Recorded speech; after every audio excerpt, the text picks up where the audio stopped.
Hello friends, எல்லாரும் எப்படி இருக்கீங்க? நல்லா இருக்கீங்களா? இன்றைக்கி நம்ம டெய்லி லைஃப்க்கு தேவையான கிச்சன் டிப்ஸ் அண்ட் ட்ரிக்ஸ் தாங்க பார்க்க போகிறோம். வீடியோ ரொம்பவே யூஸ்ஃபுல்லாக இருக்குங்க. ஸ்கிப் பண்ணாமல் ஃபுல்லாக பாருங்கள். இப்போ வாங்க வீடியோக்குள்ளே போகலாம். ஃபஸ்ட்டு டிப்பே என்னன்னு சொல்லி பார்க்கலாம். உங்கள் வீட்டில் துணி காய போடுற கிளிப்பு 2 போல் எடுத்துக்கோங்க. இது கூடவே நீங்கள் பார்த்தீங்கன்னா டபுள் டேப் நம்ம எடுத்துக்கலாங்க. டபுள் டேப் நீங்கள் எடுத்துகிட்டு சின்ன சின்ன பீஸாக மட்டும் ஒரு 2 பீஸ் போல் நீங்கள் கட் பண்ணிக்கோங்க. ஃபஸ்ட்டு ஒரு பீஸ் கட் பண்ணிவிட்டு ஒரு கிளிப்பு மேலே கரெக்டாக நீங்கள் சென்டரில் ஒட்டி விட்டுக்கோங்க. இது போல் நீங்கள் ஒட்டி விட்ட பின்னாடி மறுபடி இன்னொரு கிளிப்பு மேலேயும் இதே போல் இன்னொரு டபுள் டேப் கட் பண்ணி இதே மாதிரி நல்லா நீங்கள் ஒட்டி வச்சு நல்லா நீங்கள் ப்ரெஸ் பண்ணுங்கள்.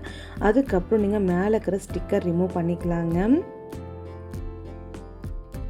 அதுக்கப்புறம் உங்கள் வீட்டு கிச்சன் அடுப்பு பக்கத்தில் செவத்துலேயோ இல்லை டைல்ஸ்லேயோ ஃபஸ்ட்டு ஒரு கிளிப்பை நீங்கள் ஒட்டி வச்சுட்டு மறுபடியும் நீங்கள் இன்னொரு கிளிப்பு ஒரு கொஞ்சம் கேப் விட்டு நீங்கள் ஒட்டி விட்டுக்கணுங்க. நான் ஒட்டி விட்டு காமிக்கிறேன். நீங்களுமே இதே போல் கிளிப்பை ஒட்டி விட்டுட்டு நல்லா கை வச்சு நல்லா நீங்கள் ப்ரெஸ் பண்ணிக்கோங்க. அப்போ நல்லா டைட்டாக இருக்கும். இது எதுக்காகன்னு சொல்லி பார்க்கலாம்.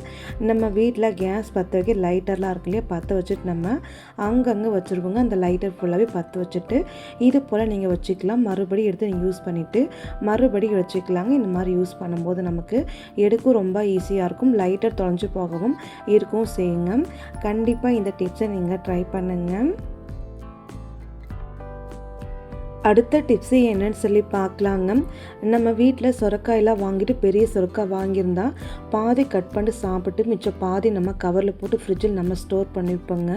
அந்த மாதிரி நம்ம பண்ணி வைக்கும்போது சுரக்காய் மேலே பாருங்கள் இது மாதிரி ஆகிடும். கொஞ்ச நாளாக சுரக்காய் வேஸ்ட்டுமே ஆகிடுங்க. அந்த மாதிரி சுரக்காய் வேஸ்ட் ஆகாமல் இருக்க இந்த டிப்ஸை நீங்கள் ட்ரை பண்ணுங்கள்.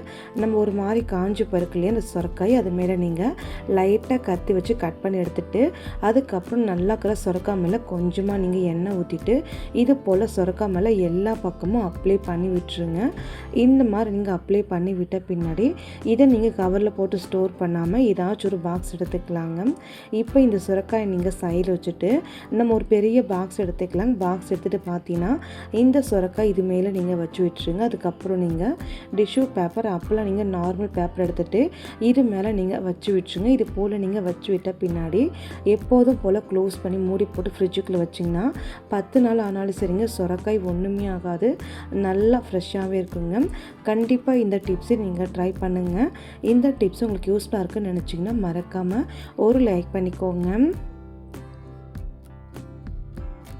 அடுத்த டிப்ஸு என்னன்னு சொல்லி பார்க்கலாம்.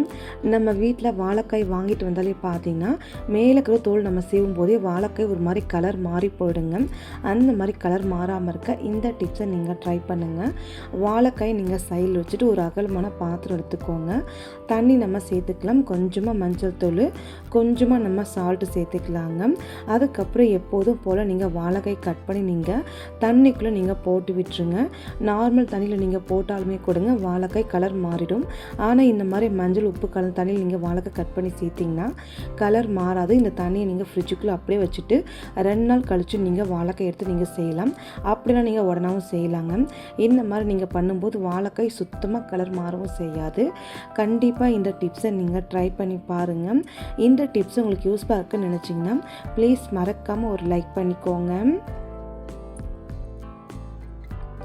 அடுத்த டிப்ஸு என்னன்னு சொல்லி பார்க்கலாம். நம்ம வீட்டில் கோதுமை மாவில் அதிகமாக அரைச்சி நம்ம ஸ்டோர் பண்ணோம்னா அந்த கோதுமை உள்ளுக்குள்ளே பார்த்தீங்கன்னா சீக்கிரமாக புழுவெல்லாம் வந்துடுங்க. அந்த மாதிரி வண்டு புழு வராமல் இருக்க எப்போ நீங்கள் கோதுமை அரைச்சி வச்சாலும் சரிங்க, மறக்காமல் இந்த ஒரு டிப்ஸை நீங்கள் ட்ரை பண்ணுங்கள். நான் எப்போதும் போல் கோதுமை அரைச்சிட்டு இந்த பாக்ஸ் ஃபுல்லாகவே கொட்டி வச்சுருக்குங்க. அதுக்கப்புறம் நீங்கள் பார்த்தீங்கன்னா இது உள்ளுக்குள்ளே நீங்கள் ஒரே ஒரு ஸ்பூனுக்கு மட்டும் நீங்கள் சால்ட் எடுத்துக்கலாங்க. சால்ட்டு நம்ம எடுத்துகிட்டு கோதுமை உள்ளுக்குள்ளே அங்கங்கே மேலே நீங்கள் தூவிட்டுருங்க. இந்த மாதிரி நீங்கள் உப்பு தூவிட்ட பின்னாடி ஒரு கரண்டி எடுத்துக்கோங்க. கரண்டி எடுத்துகிட்டு காம்பு பகுதி வச்சுட்டு கோதுமை ஃபுல்லாக நல்லா நம்ம கலக்கி விட்டுக்கலாங்க. இந்த மாதிரி மாவு ஃபுல்லாக நீங்கள் கலக்கி விட்டுக்கோங்க. இந்த மாதிரி ஃபுல்லாக நீங்கள் கலக்கி விட்ட பின்னாடி எப்போதும் போல் மூடி போட்டு ஸ்டோர் பண்ணிங்கன்னா எவ்வளோ நாள் ஆனாலும் சரிங்க வண்டு புழு பூச்சி வராது. நீங்கள் கோதுமை மாவு எடுத்து யூஸ் பண்ணும்போது பார்த்தீங்கன்னா உப்பு மட்டும் கொஞ்சம் கம்மியாக சேர்த்துக்கோங்க. ஏன்னா ஆல்ரெடி உப்பு சேர்த்துருக்கோம், அதனால தாங்க. இப்போ நம்ம நல்லா கலக்கிட்ட பின்னாடி எப்போதும் போல் மூடி போட்டு ஸ்டோர் பண்ணி வச்சு நீங்கள் ஸ்டோர் பண்ணிக்கலாம். கண்டிப்பாக இந்த டிப்ஸை நீங்கள் ட்ரை பண்ணுங்கள். இந்த டிப்ஸுமே உங்களுக்கு ரொம்பவே யூஸ்ஃபுல்லாக இருக்குங்க. அடுத்த டிப்ஸு என்னன்னு சொல்லி பார்க்கலாம் வாங்க. ஒரு சின்னதாக ஒரு கரண்டி எடுத்துக்கலாங்க. அப்போல்லாம் நீங்கள் இது போல் சின்னதாக ஒரு கடாய் நம்ம எடுத்துக்கலாங்க. இது உள்ளுக்குள்ளே நீங்கள் தேங்காய் எண்ணெய் ஒரு 2 டீஸ்பூனுக்கு மட்டும் நம்ம சேர்த்துக்கலாம். தேங்காய் எண்ணெய் இல்லைன்னா அதுக்கு பதிலாக நீங்கள் விளக்கெண்ணுமே சேர்த்துக்கலாங்க. அதுக்கப்புறம் 5-6 பூண்டு பல் எடுத்து தோல் ஃபுல்லாக நீக்கிட்டு பூண்டு பற்கள் நீங்கள் எண்ணெய் உள்ளுக்குள்ளே சேர்த்து விட்டுக்கோங்க. அதுக்கப்புறம் நம்ம கேஸ் ஸ்டவ் ஆன் பண்ணிக்கலாம். கேஸ் ஸ்டவ் ஆன் பண்ணி இந்த கடாயை நம்ம கேஸ் மேலே வச்சுக்கலாங்க. இந்த பூண்டு நல்லா கலர் மாறணுங்க. மிதமான தீயில் வச்சுட்டு இந்த பூண்டு நல்லா கலர் மாறினதுமே நீங்கள் கேஸ் ஸ்டவ் ஆஃப் பண்ணிக்கோங்க. அதுக்கப்புறம் நீங்கள் இந்த கடாயை தூக்கி நம்ம கீழே வச்சுக்கலாங்க. இந்த எண்ணெய் ரொம்ப சூடாக இருக்குது, கொஞ்சம் ஆறி வரட்டுங்க. இந்த எண்ணெய் கொஞ்சம் வெதம் இருக்கும்போதே பார்த்தீங்கன்னா ஒரு கற்பூரம் எடுத்து நல்லா பவுடர் பண்ணிவிட்டு கற்பூரத்தை இது உள்ளுக்குள்ளே நீங்கள் சேர்த்துக்கோங்க. அதுக்கப்புறம் லைட்டாக ஒரு டைம் நீங்கள் கலக்கி விட்டுக்கோங்க. இந்த மாதிரி கலக்கிடும்போது அந்த எண்ணெய் கற்பூரம் ஃபுல்லாக நல்லா மிக்ஸ் ஆகிடுங்க. இந்த மாதிரி நீங்கள் கலக்கி எடுத்து வச்சுக்கோங்க. இது எதுக்காகன்னு சொல்லி பார்க்கலாம். நம்ம எல்லார் வீட்லேயும் பார்த்தீங்கன்னா வயசான தாத்தா பாட்டெலாம் இருப்பாங்க இல்லையா, அவங்களுக்கெல்லாம் அடிக்கடிக்கு கை கால் வலி மூட்டுள்ள வரலையோ அந்த மாதிரி டைமில் இந்த மாதிரி எண்ணெய் செஞ்சு நல்லா விதவிதனை நல்லா பூசி அப்ளை பண்ணி நல்லா நீவி விட்டிங்கன்னா கொஞ்சம் நேரத்துலேயே கை காலாக இருக்கட்டும் இல்லை மூட்டு வலியாக இருக்கட்டும் எந்த வலியாக இருந்தாலுமே கொஞ்சம் நேரத்தில் காணாமல் போயிடும். கண்டிப்பாக இந்த டிப்பை நீங்கள் ட்ரை பண்ணுங்கள். இந்த டிப்ஸை நீங்கள் சின்ன குழந்தைங்க பெரிய குழந்தை வரைக்குமே எல்லாருக்கும் யூஸ் பண்ணலாம். ரொம்ப நல்லாயிருக்கும். எந்த ஒரு சைடு எஃபெக்ட் எதுவுமே இல்லைங்க. கண்டிப்பாக ட்ரை பண்ணுங்கள். அடுத்த டிப்ஸு என்னன்னு சொல்லி பார்க்கலாம் வாங்க. ஒரு பிளாஸ்டிக் கப் எடுத்துக்கலாங்க. பிளாஸ்டிக் கப்புக்குள்ளே பார்த்தீங்கன்னா ஒரு 5-6 பூண்டு பழம் நீங்கள் தட்டி போட்டு நீங்கள் சேர்த்துக்கணுங்க. இது கூடவே நீங்கள் பார்த்தீங்கன்னா ஆர்பிக் எடுத்துக்கலாங்க. ஆர்பிக் எடுத்துகிட்டு ஒரே ஒரு ஸ்பூனுக்கு மட்டும் நீங்கள் ஆர்பிக் நீங்கள் கப்புக்குள்ளே நீங்கள் சேர்த்துக்கோங்க.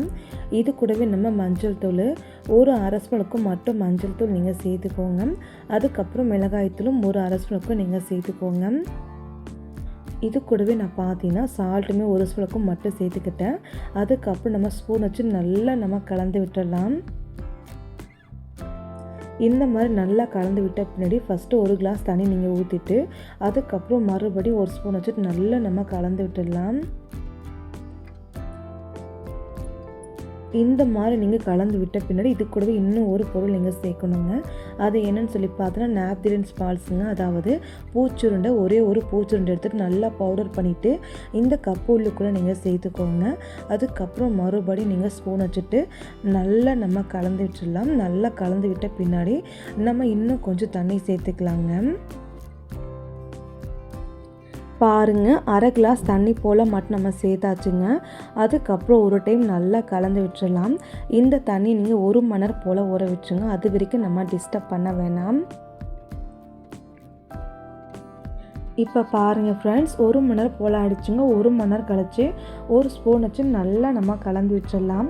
அதுக்கப்புறம் ஒரு வாட்டர் கேன் எடுத்துக்கலாங்க. வாட்டர் கேன் எடுத்துகிட்டு இந்த தண்ணியை மட்டும் நீங்கள் ஃபில்டர் பண்ணி சேர்த்துக்கோங்க. நம்ம இடித்து பூண்டு பற்கள் சேர்த்துலையும் அதை நீங்கள் சேர்த்துக்காதீங்க. ஏன்னா அந்த இடித்து பூண்டு எசன்ஸ் ஃபுல்லாகவே தண்ணிக்குள்ளே இறங்கியிருக்கும். அதனால் நீங்கள் தண்ணியை மட்டும் நீங்கள் சேர்த்துக்கோங்க.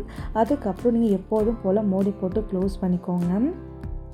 ஒருவேளை நீங்கள் வாட்டர் கேன் எடுத்துருந்தீங்கன்னா வாட்டர் கேன் மூடியில் இது போல் சின்னதாக ஒரு ஹோல்ஸ் மட்டும் நீங்கள் போட்டு எப்போதும் போல் டைட்டாக மூடி போட்டு க்ளோஸ் பண்ணிக்கோங்க. இந்த லிக்விட் எதுக்காகன்னு சொல்லி பார்க்கலாம். நம்ம நிறைய பேருட்டில் பார்த்தீங்கன்னா கருப்பான் பூச்சி தொல்லை, அதே போல் எலி பெருச்செலி தொல்லை ரொம்ப அதிகமாக இருக்குங்க. அது எல்லாம் துரத்த இந்த ஒரு லிக்விட் மட்டும் இருந்தால் போதுங்க. ஒரே நாளில் உங்கள் வீட்டை விட்டு ஓடி போடும், திரும்ப வரவே செய்யாதுங்க. இந்த மாதிரி லிக்விட் நீங்கள் ரெடி பண்ணி வச்சுக்கோங்க. அதுக்கப்புறம் நீங்கள் பார்த்தீங்கன்னா நைட்டு தூங்க போகிறதுக்கு முன்னாடி சிங்கில் இருக்கிற பாத்திரம் ஃபுல்லாக க்ளீன் பண்ணிவிடுங்க. சிங்க்கு கடையில் கொஞ்சம் தண்ணி நீங்கள் ஸ்ப்ரே பண்ணி விட்டுருங்க. அதே போல் சிங்க்கு உள்ளுக்குள்ளே தண்ணி நீங்கள் ஸ்ப்ரே பண்ணி விட்டுருங்க. ஸ்ப்ரே பண்ணிவிட்ட பின்னாடி சிங்க்கு உள்ளுக்குள்ளே பாத்திரம் க்ளீன் பண்ணதை தண்ணி ஊற்றத கூடாதுங்க. அதுக்கப்புறம் உங்கள் வீட்டு பக்கம் எங்கெல்லாம் எலி, கரப்பான் பூச்சி, பள்ளி தொல்லை அதிகமாக இருக்கோ அங்கே எல்லாமே இந்த தண்ணியை நீங்கள் ஸ்ப்ரே பண்ணி விட்டுடலாம். ஒரே நாளில் உங்கள் வீட்டை விட்டு ஓடி போயிடுங்க. நம்ம சேர்த்துக்கிற ஒவ்வொரு பொருள் நீங்கள் பார்த்தீங்கன்னா நல்லா பவர்ஃபுல்லான பொருளுங்க. அதனால் உங்கள் வீட்டு பக்கம் பல்லியாக இருக்கட்டும், கரப்பான் பூச்சி, எலி, பெருச்சாளி எல்லாமே ஒரே நாளில் ஓடி போயிடும். கண்டிப்பாக மிஸ் பண்ணாமல் ட்ரை பண்ணி பாருங்கள். ரொம்பவே யூஸ்ஃபுல்லாக இருக்கும். ஓகே ஃப்ரெண்ட்ஸ், இந்த வீடியோ உள்ள பொறுமையாக பார்த்த எல்லா ஃப்ரெண்ட்ஸுக்குமே ரொம்பவே நன்றிங்க. Thank you friends. நாளைக்கு பார்க்கலாம் வேறொரு வீடியோவில்.